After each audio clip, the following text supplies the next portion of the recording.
This is a good question also. I think the combination of Wakigatame and Urao Nikudaki. We did it today. Huh? Would you like to show? I showed it. I'll show you again. Please come, my friend. So it's this combination. Why? Because it's here or here, and when it opens, it's here. So I can play. If I have a hand, then I'll go for this arm. Understand? So this is the first arm lock I'll go to, not this. Another good question. This is what I told Yaakov. Everything should be documented. It's a pity you don't take pictures of me now and SMSing your friends and WhatsApp and everything. Why? Because in Akban, what we did until 2 years ago, every year, first of all, we always trained outside. Always one time every week, even in winter, train outside. That means in heavy rain and everything, train outside. This stopped 4 years ago, training outside, for various reasons. But the main reason was that if it was really hard weather, meaning pouring rain, it was just me and 4 or 5 students. When we moved this session into a training hall, we lost the feeling of outside, but suddenly there were like 50 people, 50 students. Understand? So this is I teach many students, big groups, and when we worked outside, not many people came, so it's less training a week. So I had my calculation and I gave up the training outside. But I myself train outside every day. I walk outside every day. Very important for your inner heart to be outside, to be where there are, you hear the birds? We were just talking with David about the birds before, with David. Okay, so to be outside and get something like this moving. Don't forget that Ar Ninjitsu, one of the sources of Ar Ninjitsu is Shugendo. Shugendo is a mountain religion, okay? And it is totally Avodat Elolim, but it has something nice in it, okay? Because things outside have power. If you're a Catholic guy, or a Muslim, or a Jew, you know what the source of this power is.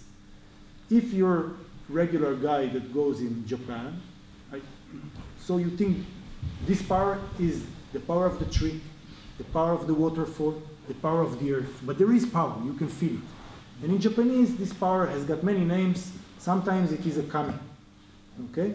And when you're doing Shugendo, you're a Yamabushi. Yamabushi is not a mountain warrior. He's just a person who sleeps outside. This is Yamabushi. This is the translation. He who sleeps outside. So sleeping outside is not an easy thing to do. So what we did in Ninjitsu many years ago, we have 2 training sessions completely outside. One is the 24 hours of training. And it's documented and we videoed it and everything. I don't want to talk about it because the emphasis there is on being tough motherfucker.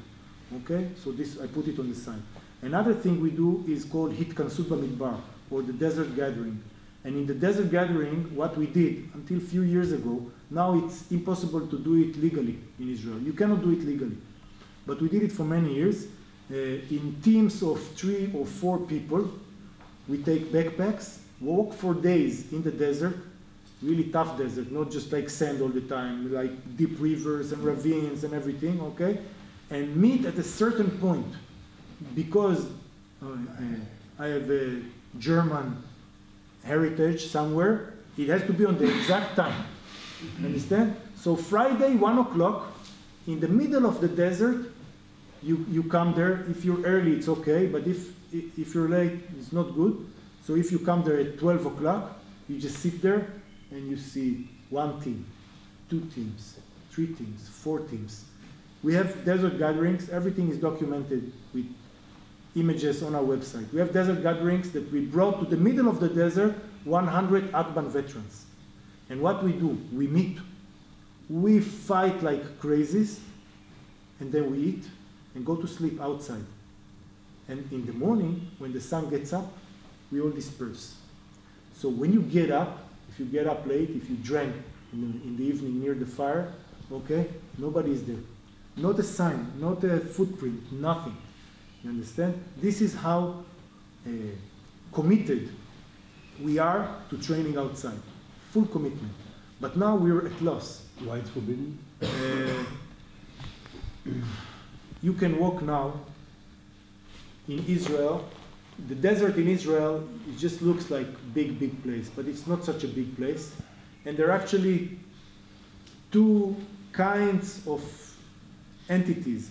One is a nature reserve. You understand? Nature reserve. So this is one. And the other is training grounds for the army. So you cannot tell 100 people that you cannot control without radios and everything, go to the army range, because sometimes they have leftover bullets and bombs, and sometimes they shoot there, so it's impossible. And then you have other places in the desert that are nature reserve, and now they're enforcing you cannot, in a nature reserve, walk not in the path. Okay, so you must walk in the path like all the tourists, but you say, hey, there's a good hill there, I'm going to go there. If a warden catches you, immediately 750 shekels fine, and they call us. They call us. You understand? So we cannot do it. And there is no other desert. It's either this or that. That's it. It's either army or nature reserve. And now they're enforcing it.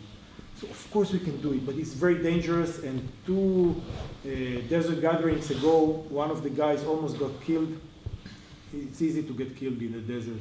He did a mistake and fought with his team and decided he will go alone. He was dry, he didn't drink, so he did the irrational, and he went alone and he lost. Luckily, it became out good, but it was very close call. And I don't want to lose a student, okay? So I don't know what to do now. For 2 years, we did not have desert gathering. My body. What? My body. I'm serious, my body. I mean, if Paul moved to the garden. I always sleep with a knife. Always. Always. Okay, I always sleep with a knife. So a knife is your favorite Paul moved to the garden. No, but it's the only weapon my wife agrees that will be a mutual bed. You understand? So you have to balance things here. I would rather sleep with a bazooka and a pistol. But my wife said, knife, she please. Oh, we talked about it yesterday when we went with the guys. It's called Shingan in Japanese. It's the eye of God. And it is something you can develop, but I don't know how it develops. You understand? And Yaakov just told me a wonderful story this morning. He can tell you this himself now, some other time, that he woke up in the middle of the night and he got Shingan. It's a wonderful Shingan story. But I can tell you really strange story. When they killed Prime Minister Rabin, who was for the peace process and everybody liked him, so there was one murderer who killed him. So Prime Minister Rabin spoke in the, okay, he had a big lecture, okay, and a lot of singers were there. It was like big peace movement, and the killer, the murderer, waited behind the place, okay, with some other drivers and things like this. So he entered there and he waited there. Some guy in the street walked and he stopped and he looked at all the guys there. It was night. And he looked at the killer. He didn't know anything, no ninjutsu. His name is Yonatan Avarshumi. That's the guy who saw, not the killer. Okay, so Yonatan Avarshumi saw the killer and he called a cop. And this Yonatan Avarshumi is a 60-year-old guy from the north of Israel. God knows how he got there.